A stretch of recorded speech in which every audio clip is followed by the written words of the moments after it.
Hi, it's Christine at the Sisyphean Journal. Today, September 23rd, we have a lot of abortion deaths in the cemetery of choice, and I'm going to break them down because the two safe and legal deaths are both absolutely inexcusable. These are women who died from an abortion technique called saline instillation that was known to be dangerous and that had been abandoned by other countries even before abortion was legalized in the United States.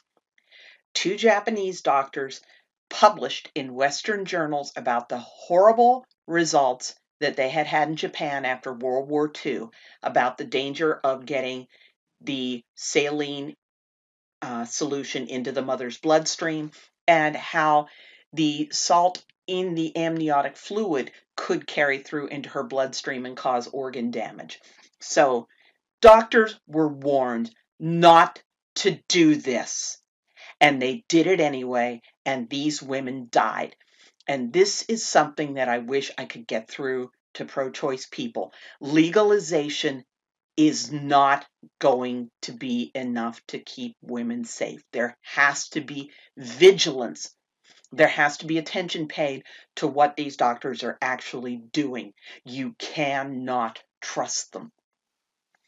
The first of these two safe and legal deaths is a woman who Life Dynamics identifies as Barbara on their Blackman wall.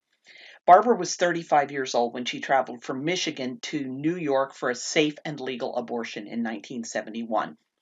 Because New York State had legalized abortion on demand through 24 weeks with total carte blanche. The doctor could do whatever he damn well pleased and get away with it.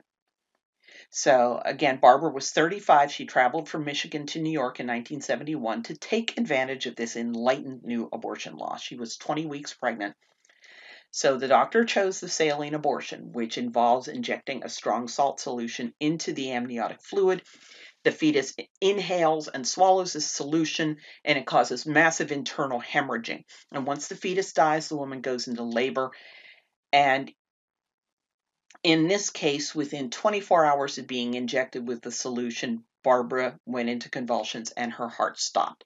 The efforts to save her failed, and she died on September 23rd, leaving behind 5 children. So,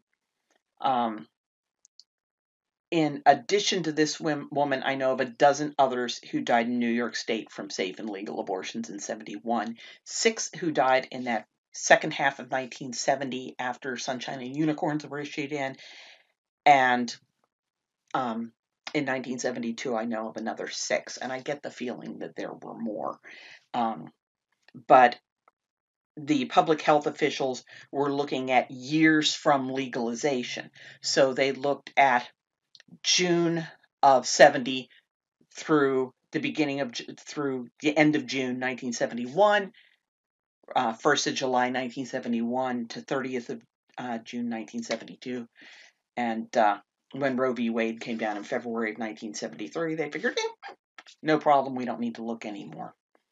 Now we move ahead to 1995. This is when there is absolutely, positively, beyond a shadow of a doubt, zero excuse for using this abortion technique. But they did it anyway. The widower of a Wisconsin teacher named Linda filed suit, and that's how I found out about this death. Linda was 35 when she went to Sinai Samaritan Medical Center in Milwaukee for an abortion on September 21st of 1995. Now, Linda and her husband did decide that they were going to start a family. The pregnancy was planned, but in September, the fetus was diagnosed with Down syndrome. Linda's aunt had Down syndrome, and because of the pathetic care people with Down syndrome were getting at the time, this was the era of institutionalization. Linda felt that having Down syndrome meant no life, no real worthwhile life. Which isn't true. If people with Down syndrome are given educational opportunities, they thrive. But I can imagine that Linda didn't understand that at the time. Now, the abortion was performed by a fourth-year resident named Karen Watson.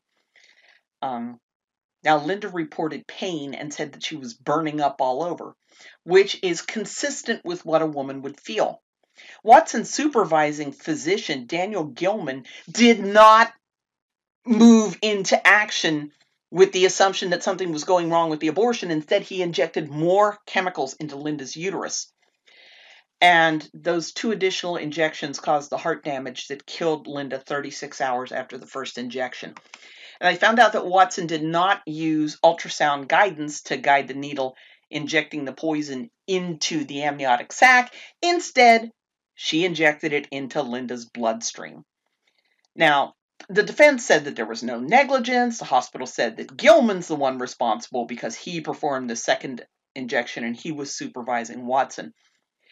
And Gilman couldn't be named in the suit because the statute of limitations expired before Linda's husband filed. And of course, nobody knows why they chose this antiquated, dangerous method to perform this abortion. Again, you can't simply assume that because abortion is legal, the doctors are going to exercise due diligence. Even the National Abortion Federation members are known to not practice due diligence. There is a website, abortiondocs.org, that you can go to and you can find the history of various abortion providers before you or a loved one entrust them.